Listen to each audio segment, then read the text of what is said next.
Iverina eto tanindrazana isika baolina kitra fiadinan'ny amboaran'i Madagasikara na ny telma Coupe de Madagasikara izay hiditra teo amin'ny ampaharoa amby telopolon-dalana tamin'ity farany herinandro ity ka kianja maro manerana ny Madagasikara no nandray ny faninana ny vokatra nisongadina aloha dia namono baolina betsaka ireo ekipa lehibe isan'izany ny Fosa Junior zany sy ny Elgeco Plus.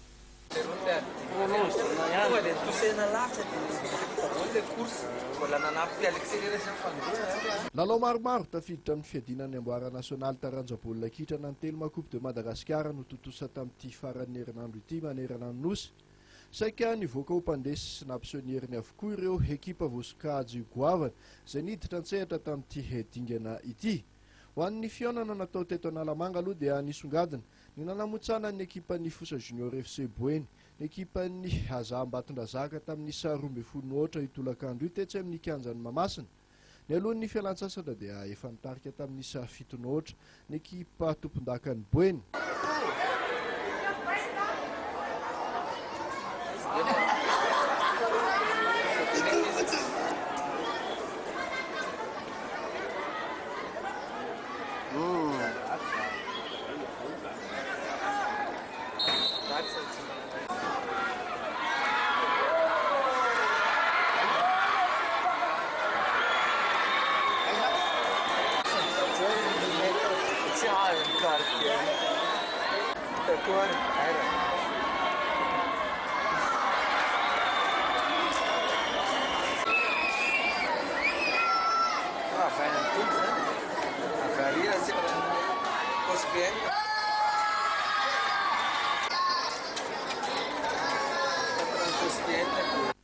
Tsara manamarika fa saika mpilalao efa zokiny avokoa nijoro teny ambony kianja ho an'ny ekipa n'Ambatondrazaka tamin'ity lalao ity ka tsy nahatohatra ny tanjaky ny tanora avy ao amin'ny Fosa Junior FC.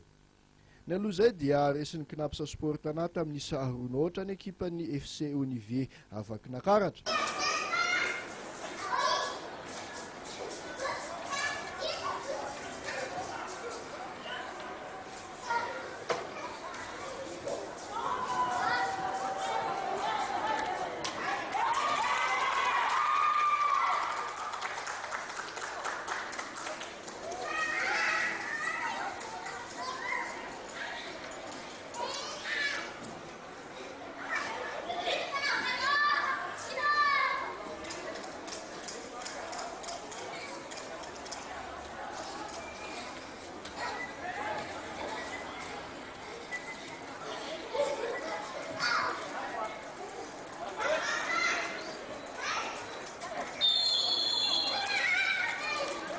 Ary farany teo amin'ny lalao voalohany natao tetsy Mamasina dia tamin'ny elanelan'ny 2 ihany koa no nandresen'ny Iosika Foty avy eto Analamanga ny ekipan'ny Zam Ambandrika Ambatondrazaka.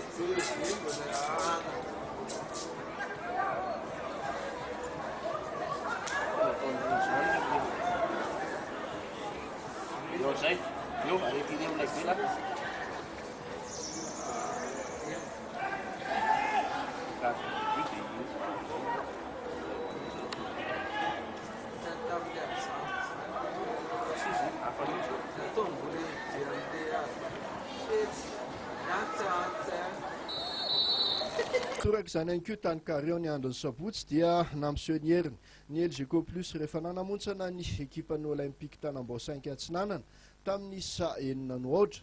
Ny sesina piditra amin'ny baolina ho an'ny tompon-dakana Analamanga ry Zola Abela Nesta ary Flavio.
Ny aloha ilalao dia resin'ny Rabaza Atsimatsonanana tamin'ny saharono ohatra ny Hasesabina Manalamanga.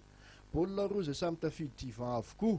Tsara manamarika fa saika mpilalao kalaza efa nanana ny toerany avokoa mandrafitra ity ekipan'ny FC Rabaza ity, tahaka andry Jimmy Koundé, Doula, Rivo Manatsoa, Lanto Cissé, Sitraky, Nosé, Lila ary Masinga. Ho an'ny lalao farany Tankare indray dia resiny Ajesay Abonglava tamin'ny isa telo iray ny ekipan'ny FC Santos Analamanga. Raha ny fantatra dia isy lalao tara amin'ity dingany haparoa amin'ny telopolon-dalana ity atao eto Antananarivo ny alarobia ho avy izao. Eo alohan'ny fionan'ny CFFA Analamanga sy ny Mivin avy eto Analamanga ihany. Eo ihany koa ny fifandonan'ny Knapsa Sporitas sy ny FC Disciple Analamanga. Ankoatr'izay dia mbola isy lalao vitsivitsy ataony 12 sy ny 20 Aogositra ho avy izao. Isan'ireny ny an'ny